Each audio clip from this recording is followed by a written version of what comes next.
Hello there, and welcome back to War Thunder, to a little bit of a kill compilation, but foremost a first impressions on the new German premium plane jet at battle rating 7.7 and rank 5, the Seahawk Mk.100, and there you can see its main selling point, two AIM-9B air-to-air missiles. I will talk about them just in a moment, but be assured that I'm not too happy about them being there at this battle rating, but we'll talk about this in just a moment.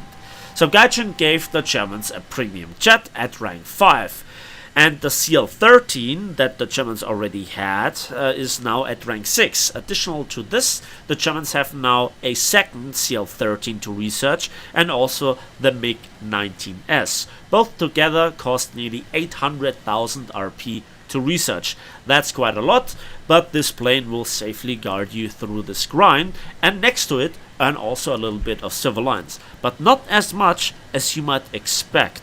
Again, we'll talk about this probably in just a moment, and I will show you quite some few results at the end of each and every battle that I finished.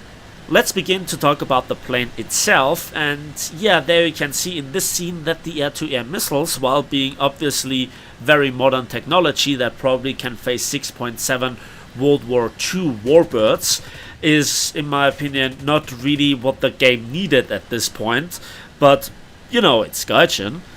They are not an I win button, I have to stress this out. They take sometimes quite a little bit of time to lock the target, and then it is not that difficult to shake them off if you are the target, if you realize that you get shot in the first place.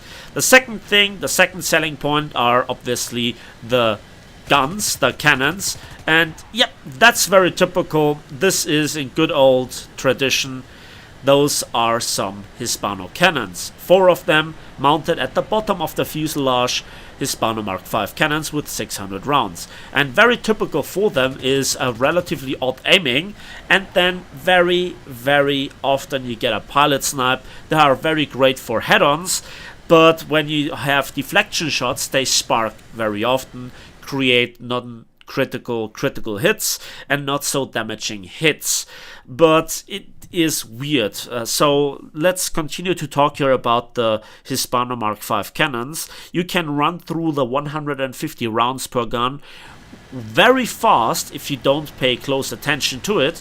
The muzzle velocity combined with the odd placement compared to the majority of German planes is very difficult to get used to, especially since the two most successful or best damaging belts, in my opinion, the stealth belt and also the air target belt, have both no tracer in them. So you probably want to train with this plane a little bit with a friend in a test drive, test flight, whatever, and also use a belt that has some traces in them for testing purposes. So to summarize the guns: high muzzle velocity, high rate of fire, but odd placement, no traces for the best useful belts, and also RNG style damage effect, very inconsistent, are the trademarks of the cannons. You have to get used to this, but believe me, if you are used to British planes, this is not a big surprise. Then let's finish off the secondary armament overall. Aside from the two mentioned air-to-air missiles, the AIM-9Bs, the plane has a variety of bombs and rockets, and also bomb-rocket loadouts. The best bomb loadout are two 1,000-pound bombs for in the future ship RB, maybe an important strike in air RB, or in tank RB, where undoubtedly this plane gets tried out as well. Then up to 16 RP3s, and then we also have two interesting mixtures. The first mixture of rockets and bombs are 10 AP Mark II rockets combined with two 500-pound bombs, and then also 16 RP3 and two 500-pound bombs. So you can see the plane is not a complete specialist in any given way.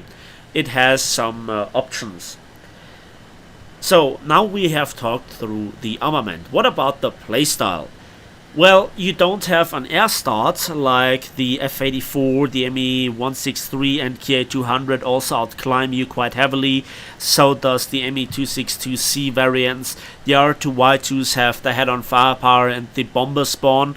So you kind of at point feel a little bit lost at this battle rating, but therefore I guess you bring the air-to-air rockets with you. I'm not a huge fan of this, to be honest. I'm not really convinced by this. Furthermore, let's quickly talk here about the income. So you can see under 70,000 civilians for 3 kills. Not really convincing for a plane. The modifier is 2.2 instead of the expected 2.4. So Gaijin tries again their shenanigans with high rank, high battle rating premiums to give them a reduced civil line reward. I heavily disapprove of this. Gaijin, please give this plane the mentioned 2.4 modifier, so 2.4 times 2.0. Which in my opinion is more than justifiable. When it comes to the RP, I think in air RP you can grind enough civil lines, then when you are finished with the grind RP wise, which is decent I have to say, compared to tank RP at least, that you should have enough civil lines. The plane by itself doesn't have the highest repair costs, and so also the armament is not that expensive. Yeah, the 2 air-to-air missiles count them 40 civil lines, not 40,000, 40. So it's practically for free. And the plane costs under 4,000 civil lines to repair, 3,690 to be precise. So you can make quite a little bit of profit, but it should be a little bit more. Making 70,000 civil lines in a match, that's not even worth mentioning for me in my German premium P47 or any other German premium that has usually a modifier of 2.4. Please notice here that also the missile just randomly unlocked itself from the target, and I didn't hit here the target. On the other hand, then you get those one-shots, then you get the pilot snipes. I just mentioned the overall characteristics, and then it takes a long bursting time on target to saw a wing off. Yeah, very strange. And if you go into a into a turn fight where a lot of planes are behind you, there is not too much that you can do, and you silently lose your tail, which is not all that great for flying characteristics, I'd say. Let's talk through the overall what should you do, how should you fly, as I just began before I was interrupted by myself. This is now a very quick match, Operation Husky, and I show you the entire battle. So you have to start from the airfield, then you have to just get a lot of speed and then do a zoom climb. Always stay with your team, stay probably in the second line of the fighters. Try to make your missiles work when there are appropriate targets, such as a Tu-4, such as a B-29 in rare cases, and also maybe a ground attacker that is unaware and just going in a straight line. And there you can use your missiles, and they literally then come out of the blue. Every hit that I did with them so far was a brutal one-shot kill, which is nice and to be expected. Do not really engage multiple opponents at once, even engage just an enemy when you have the clear advantage. While the plane is not really that sluggish and it doesn't really lose all that much speed in low G turns especially, it is not to be recommended because it doesn't gain too much speed. I think performance wise the battle rating is justifiable to a certain degree. It's just the missiles, the air-to-air missiles, where I would say give the plane, if you use the air-to-air missiles, a higher battle rating. The clash of technology is, in my opinion, just way too brutal.